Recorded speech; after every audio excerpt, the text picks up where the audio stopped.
So we just got an emergency warning for over 30 million Americans right now are under this warning and are under this watch. And this could go on for the next week. We could be seeing this warning.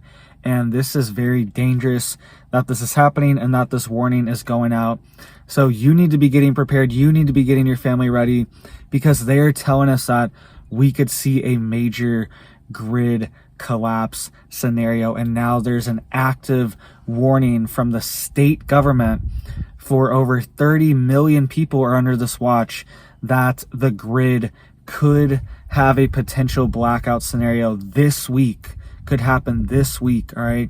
And we're just in the beginning. It's not even officially summer until June 21st. Then it's officially summer. All right. So it's not even officially summer. And the hottest times of the year are going to be August and September. Those are going to be the dead heat of summer with no rain. And it's going to be bad, and things are going to get even worse. And these warnings are going to get more and more frequent. And the thing with these warnings too, they are trying to get you to sign up for these alerts so they can tell you to stop using your electricity. All right.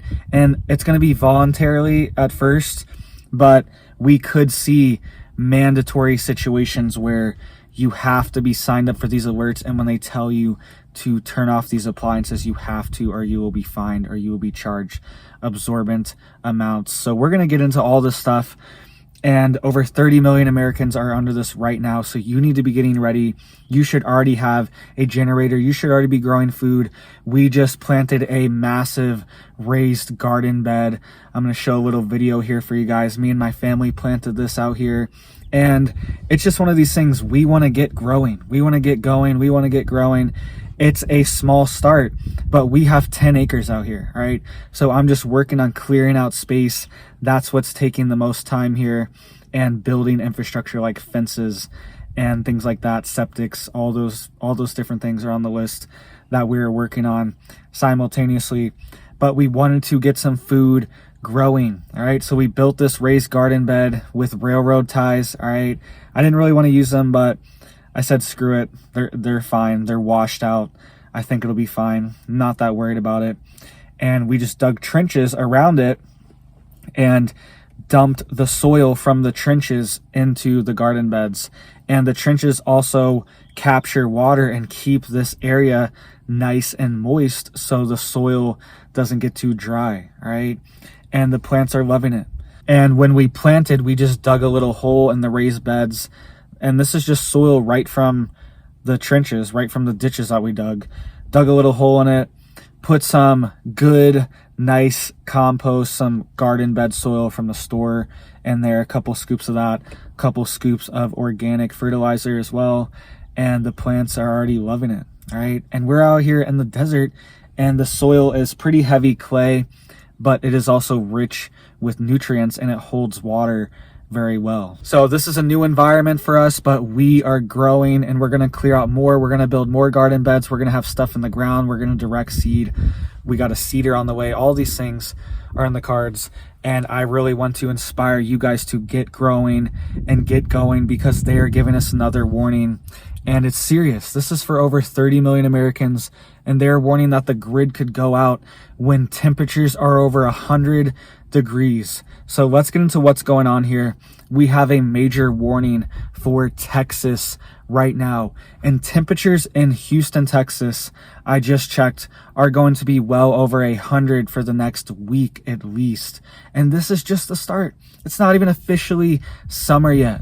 All right, it's gonna be terrible once it's late July, August, September. Those 3 months are really bad down in the south, and it gets really hot down there. And that's also hurricane season as well, so we could see systems forming as well down there, causing even more problems to knock out the grid, and then have a major heat wave right after, right? And these are deadly situations. They did a study on Arizona. If the grid was knocked out in Phoenix, that it would send hundreds of thousands of people to the emergency rooms and overload the emergency rooms from people having heat stroke if there was a grid collapse scenario. So they are simulating these things and seeing what is going to happen. And they're now warning. So we have a warning from ERCOT out of Texas. This is the Electric Reliability Corporation of Texas that monitors the grid there. It's kind of like NERC or FERC, the federal version, but this is the Texas one, and they are issuing an emergency grid alert for extreme temperatures from June 15th to June 21st due to forecasted higher temperatures and anticipated higher electrical demand.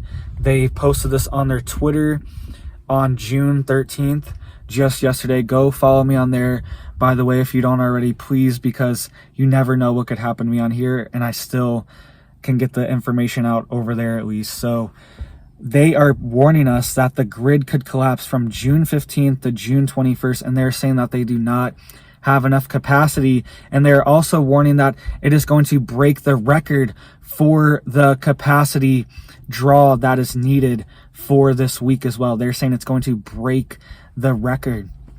And do you remember what happened in Texas in the winter? All right, people, a couple winters ago, people were getting $10,000 bills. All right, we'll get back into these numbers, breaking the record really quick, what's going on, but this was happening to people in the winter just a couple winters ago. They were facing over $10,000 bills in Texas.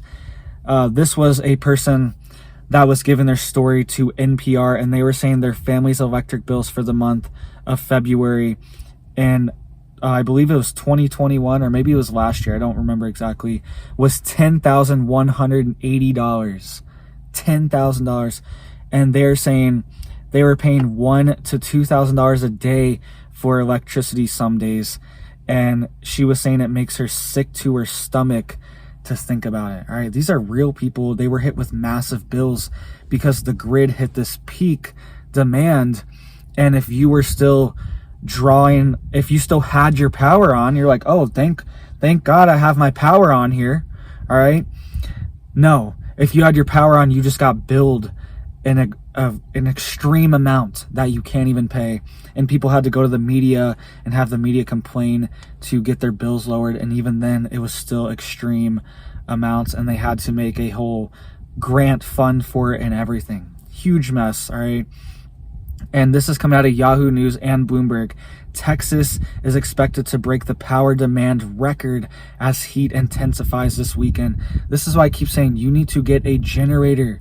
You need to have gas cans stored up with gas. You need to know the oil that your generator takes, because every 100 hours about, you need to change the oil on your generator. That's how you keep it lasting.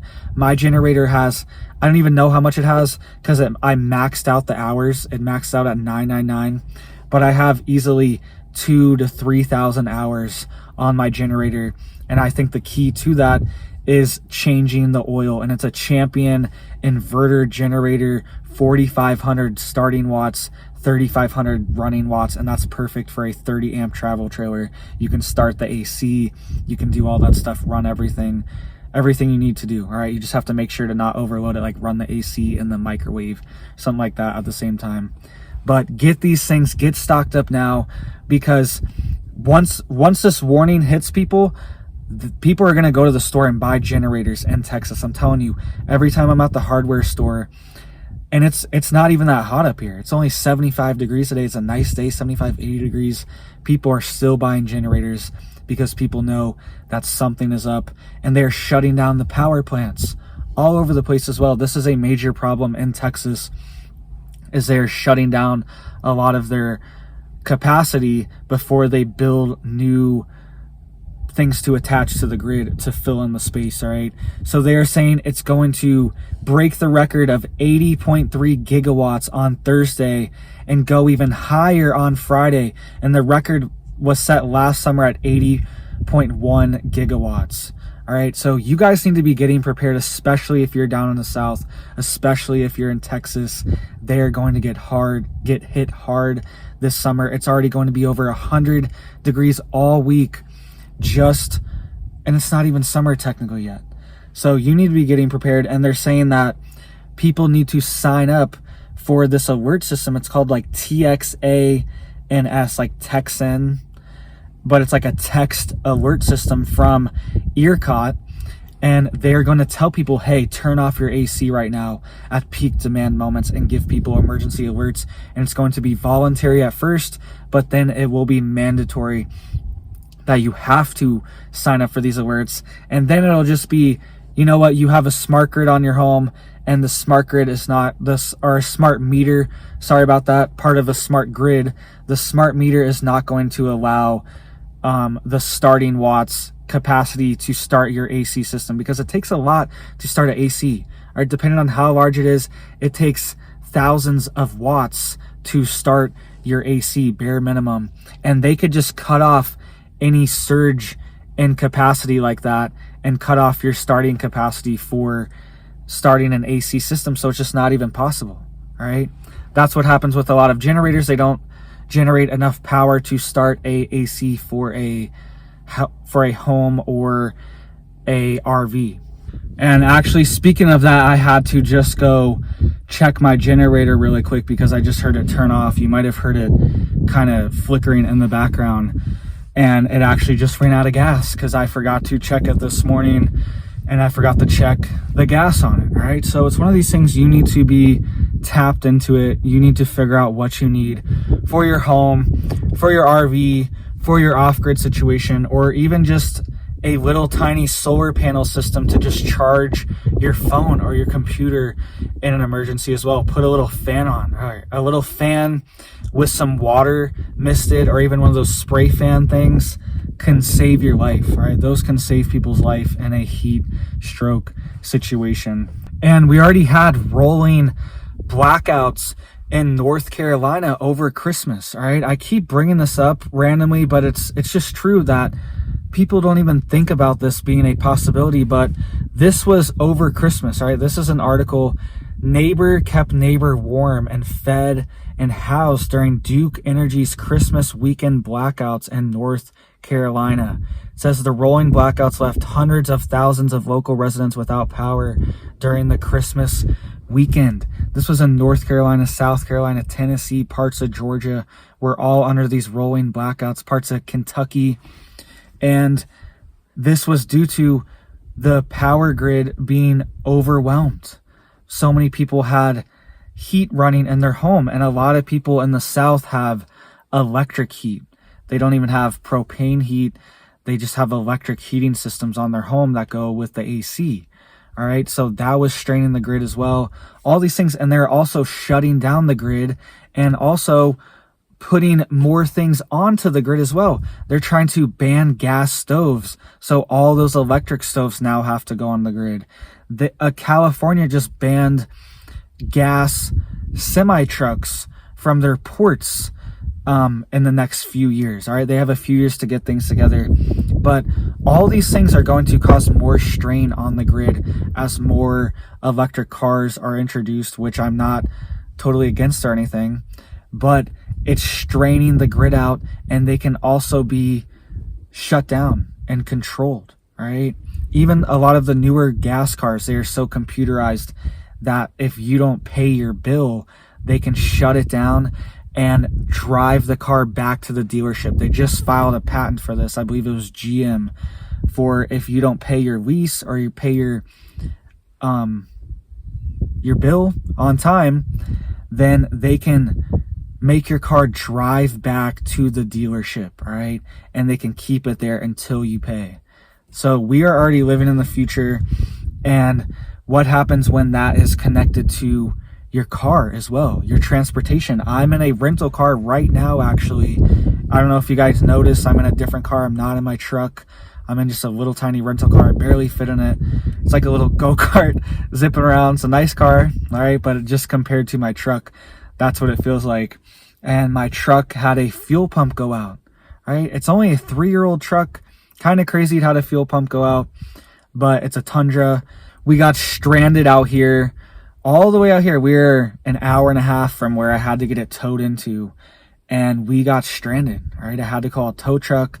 There was a very nice gentleman that came out here and helped me and put some water in my RV. I am extremely grateful to him. Super nice guy, and his wife were incredible. And there really are nice people out there, incredible people. Everyone I met that's been helping me fix my truck with this fuel pump situation I'm having has been so nice, so helpful, just wants to just help, you know? And it's really just good to see that there's good people like that, because as things deteriorate, these people are going to be more valuable. These good people that have good hearts, that actually want to help people, they are going to be extremely valuable. If the grid goes down, just like this said, neighbor kept neighbor warm and fed and housed. This is how it is, all right? And when you meet these good people, you have to remember that, all right? And you have to pay it back. You have to remember, all right, he helped me, I need to help this guy one day, all right? I have it locked in my memory.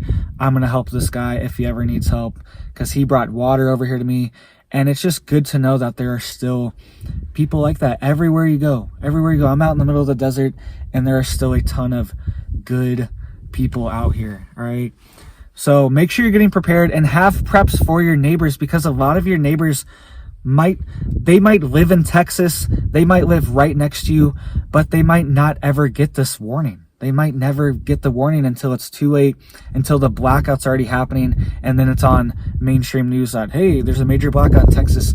You need to know before, you need to be prepared before, and prepare for your neighbors. Have extra food for your neighbors. Have extra gas for your neighbors to charge their phone or whatever they need to charge their computer, so they can talk to their family, let them know they're okay. Have extra fans, anything, all right? Anything you can think of, extra water bottles, tons of water bottles. Stock up on these things right now, because people don't realize a lot of these water systems are pressurized.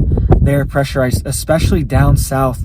A lot of them are pressurized, and because they don't have like big reservoirs up on a slope or in the mountains or something that have self pressure, a lot of them need to be pressurized, the systems. And if the power goes out, the water might go out too. All right. So that's something you need to think about. You need to have lots of water bottles. You need to have life straws. All right. There's life straws, and then there's Sawyer mini straws.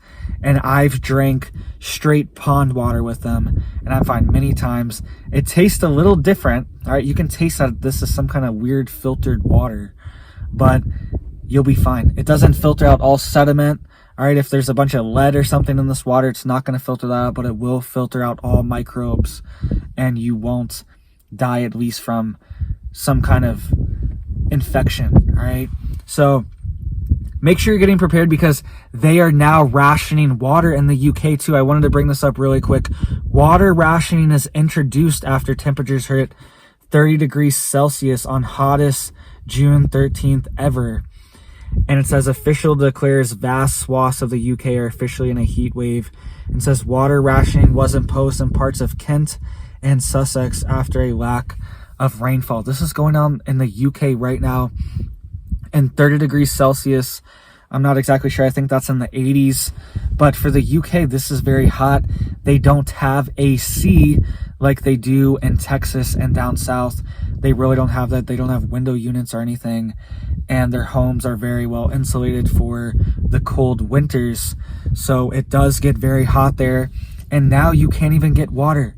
There's water rationing as well. So make sure you're getting stocked up. We could see these things happening in the US, and we could also see a very active hurricane season as well, with temperatures already this high and these warnings coming out like this. So hit it up down there for me, guys, if you want to support this video, if you want to get this video out to more people, get more people prepared. There are 30 million people in Texas right now, and more people are always moving there. Texas is a hot spot right now for people to move, Texas and Florida, and that's going to stress the grid even more. I love it down south. I've been to Texas a ton, and I grew up in Florida, but it is hot down there, and there are a lot of people down there, and if the grid collapses, it's going to be a devastating situation down there. So make sure you guys are getting prepared. Make sure you guys are stocked up, and please just hit it up down there for me to get this video out to more people. It really helps, and it really helps my channel.